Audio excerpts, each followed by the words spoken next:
caaltuu amaan nii fi abbaa manasii xiqqoo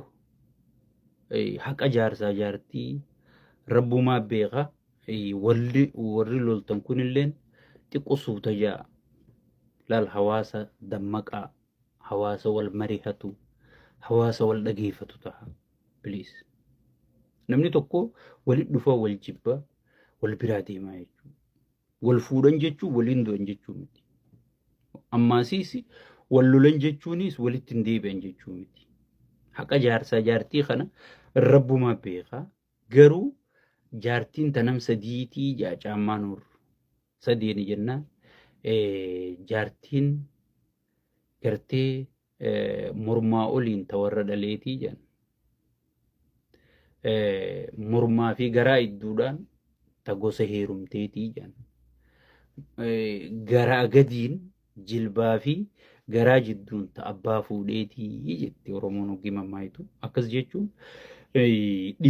mataa oliin ta gosa irraa dhalatteeti jechuun dhiinni kawarraa isiiti jechuudha mormaa fi garaa idduu jechuun tawarra gosa isii fuudheetii jechuun ilma gosa saniitti baadhatti jechuudha gosa isii fuute sanirraa tokko ana fa'aadha gurbaan sun adeera kiyyaati intalti teenya suutarraa jaadha garuu waan takkaan isin gorsa akka obboleessa keessanitti akkuma obboleessattiin isin gorsa maaliin isin gorsa waan dabarsitan caalaa waan ganaa dabarsuu teessan irratti xiyyeeffadha waan dabarsitan caalaa waan ganaa dabarsuu teessan irratti xiyyeeffadha garuu akka sheekka abbutatti wanniin isinii dhaamu viidiyoon sun viidiyoo caaltuutii miti ai moo maali wanni ma dhufe takka rabbi san nurraa godhu jechuudha maaliif caaltuu tana nama kabajaa qabu nama afaan isii ulfaata nama gartee nama hunquu nama nagartee namni kun irraa nagaya tibeenya sigalee nama namaallee uggii dubbatullee dubbii ilaallatu jaarsa gartee qullaa waliin sirrirra gangalatte dhiisi namuma taraa akkanuma wal janaa jennuu jechi kasiin jedhamu jechuudha xiqqoo hoggiin akka laalugaa rabbii hubatee aara wahii qabdina fakkaatte AI aboo galatooma AI dha isii miti interviewun sun isii miti jechuudha akka sheekka abbutatti sheekka abbutaa sun caaltuu miti AI dha malee caaltuu miti jee jira dhaamsa kanallee biraan nuu gayaadha AI dha malee caaltuu teenya tan nuti beeknu sanii miti wanni gootan hoggi namni tokko wal lolee miidiyaarraan isin dhufina gaafa wal jaalataniis nuun hin gayanne gaafa wal lolan qofamaa nuun gayatan hay nuu kanaan mandara lolaati nuu kanaan mandara lolaati jara kee guyyuu namni hoggi wal janaajan hoggi wal jaalate nuun hin gayatu yoo suuraa isaanii poostii godhanii hogii wal janaajanin illee suuraa isaanii poostii godhanii abootun akkanaa bar maarreedha maaltu siin ga'e nuun jaa inninis isiinis anaaf ta'e maaltu isin hin ga'e nuun jetti hogiichi wal dhaban imimmaan harcaasaan nu dhufanii jechuudha hay maali yoo qiyaamaan taate maali so saniifu jaarsa tokko hogii jaalattan waan wajji dabarsitan laal waan dabarree yooniif galatoonfatte kadhufullee gaarii sin dhufaa jechuudha amma ka dabare kana gabbuusaa tuffachaa minaamin jechaa kadhufuus hay booda yoo wallolli kamnaan jetti yoo gurbaa ta'es gurbaan kun kajaartii isaa ta'a halkan qullaa wajji bulu akkana jechuudha anuu maal naan ja'a jettee yaaddi intalti dubaraatiis sigalee amma laalamee dhalaan irra guddaan dhalaan aqlii qabdu dhiira hedduu haasoftu dhiira dhalaa hamattu dhiira dhalaa wanta jechaa ooltu ni baqattii bar maaliif baqatti ni beeyta isii kas godheen baqattuu bar namni qabrii hiriyaa harkee tafiitiis harkee jedhan oromoon hoggii mammaayitu so oromoon hoggii mammaayitu kas jetti lakki aboo so oromottiin haasa'u jira so namni qabrii hiriyaa harkite fiitis harke jetti Oromoon gartee hoggii dubbattaniis laalladha. Irra guddaa yeroo aara qabdan. Yeroo aara qabdan maayikii irraa fagaadha. Namni gariin irra guddaan namaa beekumsa malee beekamtii argate. Sigalee namoonni akka xiyyaa kun hundinuu beekumsa malee beekamtii arganne. Anis ifumaan ramada wanni gootan hoggii aara qabdan maayikii irraa fagaadha. Naa isiniin jee maayikii irraa fagaadha. Amma bultii teessa maayikii irratti interview amma fakkeenyaaf faranjiin Riyaana walliftuu Ameerikaa beekamtu Chris Brown nama jedhamuuni wal jaalachuu turte. Chris Brown sun xiqqoonii naafa ni jaalatami ciyyoo. Gaduma yaameeti isii kilaba keessa daansii taphachuu jirtu gayyaameetuma boskiin itti seenee jechuudha. Bakka miidiyaan Ameerikaa kun hundinuu buqqa'ee mana Riyaanaa dhufee Ameerikatti gaadhalaa dha'uun hangam takka akka ulfaattu ni beektan isin. Galee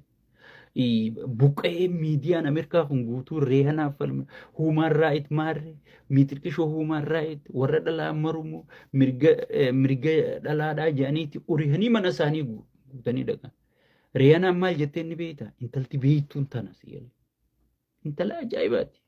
Riyaanaa namni hin beekne hin jiru walleessii namni hin beekne hin jiru afaan faranjiitiin wallifti. Namni Riyaanaa artistii Ameerikaa hin beekne hin jiru. So Riyaanaan sun maal jetteen? No comment. Komantiin kennuu jetteen. Rakkina jaarsaa fi jaartii idduu jiru anaa fi jaarsaa kiyyaa fi isa idduutti dhumataa jette. Sigalam. Anaa fi isa idduu dhumataa jette. Isaan beeki isiifillee yaadanii isaafillee yaadaniiti miti. Bakka miidiyaa irratti waan kanaan itti dalagachuu miidiyaa irratti gartee entertainmentii adda addaa kanaan gartee beeksisa adda addaa kanaan itti dalagachuu bultii isaanii tana diiguu isallee khasasanii maallaqa isaan qaban sanillee akka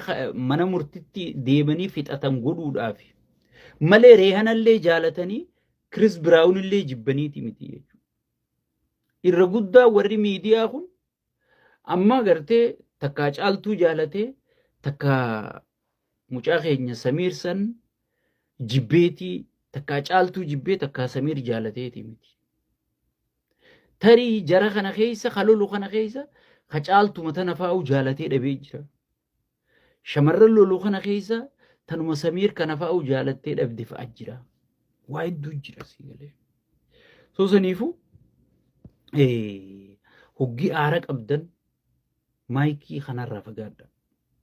Yoo qaama keessan kontirool godhuu hin dandeenye, yoo miira keessan to'achuu hin dandeenye irraa fagaadha. Irraa fagaadha. Gaafas beeki Riyaanaan silaa himatte Chris Brown isaa badii qaba. Chris Brown sun artistiin sun isaa badii qaba. Garuu badii isaa san ni shaffante. Jaartii gaarii intala gaarii jechuun tagartee badii jaarsi qabu shaffantu. Kan inni albeefaa ni dhuufee bari hin albaanee jetti jechuudha sigalee. Jaartii gaarii jedhamti. So saniifu bultii wanni kun jara lamaan kanaan maqaa dha'e malee waan amma ajandaan isaanii deemu jiruuf maqaa dha'e malee numa hunda amma kunoo dheengadduma ta'abbush tana tarabbitti abbushii fi jaartii isaatu maallaqa wal nyaatee jennee wal seennee arsii fi harargee hunda daqabnee akka waan guyyaa wal jaalatan nu mari'atanii akkasitti gartee wal fixanii adda bahanii jarri wal jaalatanii waliin jibbanii caaltuu fi gurballee waluma jaalatanii namni walii taanaan wal fuudha wal ta'uu baannaan illee walii haa jechuudha. So maayikii irraa fagaadha please maayikii irraa fagaadhaadha. Sun AI jee murteessee jira kitaabul jismi sun caaltuu miti interviin sun warri caaltu jettan dilii dalagu jirtan maaliif sun AI dha malee caaltuun teenya akkasitti naasawitu ziyade intala ulfaattu kabajamtu hoggii namni yaamisuu ta'uu nama jalaa jettu beena malee isii miti sun AI interview godhe gurbaan AI godhe waan akkanaa tanaan hedduulleen hordofu namaatu keessaan natti ergee sheekamee waan kanarraa gorsa ijoollee teenya ta beekumsa malee beekamtii harkatte tanaaf mee gorsa kennii jedhanii hangana dubbachuu nafees na dirqamsiise malee waan akkanallee dhimma kiyyaa miti irra guddaa dhimma biyya irratti xiyyeeffadha dhimma biyyaa tanaan hedduu dubbachuu jaaladha soo sanii warri gartee micoo sanirra duulu jirtaniis dhiisa isiin teenya inni keenya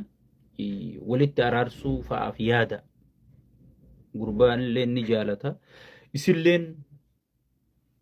mee interview fuula isii san dhaqaa sirriitti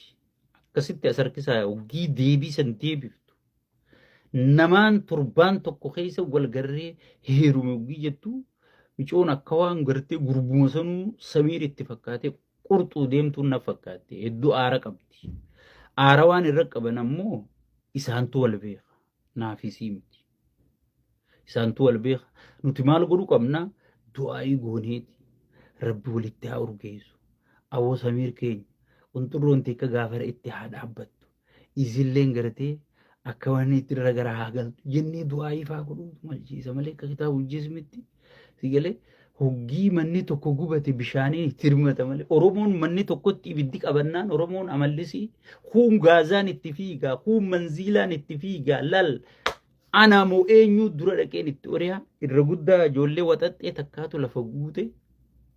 I don't know namni ni silkii jalaa kaasee maaliif ijoollee tanaa interview ta'an naan galu'ani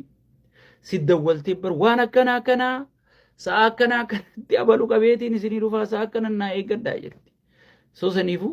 ummanni keenyaas hoggii wal dhabdan nama wajji interview taatan yoo interview ta'uun isin barbaachise interview taatan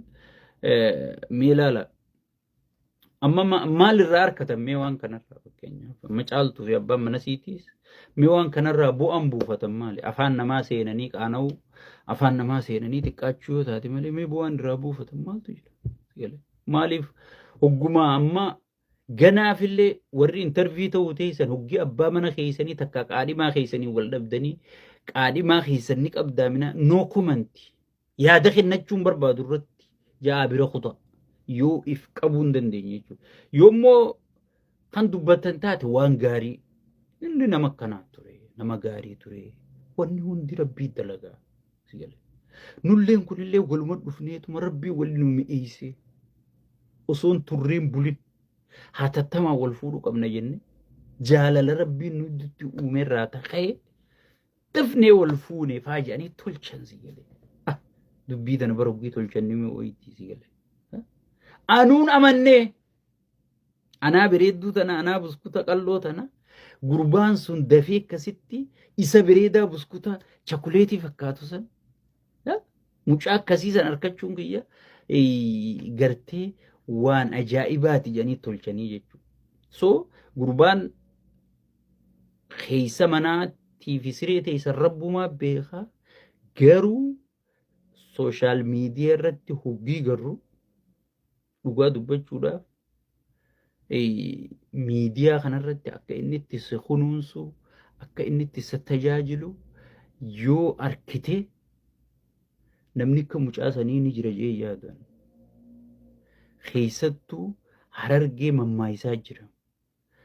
dhalaa ala hiiteen fuudhinii jan ala tun gartee yoo jaartiin tun daabuqa taatees waliin baadhatte dhalaa kana hedduu jaalatte dhalaa ala hiiteen fuudhinii dachiin ooleen qottee warraa dhabdin qotini dubbii jaarsoon dubbattee fixuu dadhabdee anniin fixa jettee dhayxee ittiin rakkatinii jette haazaa wassalaam assalaamu alaikum kun sheekka abbutaa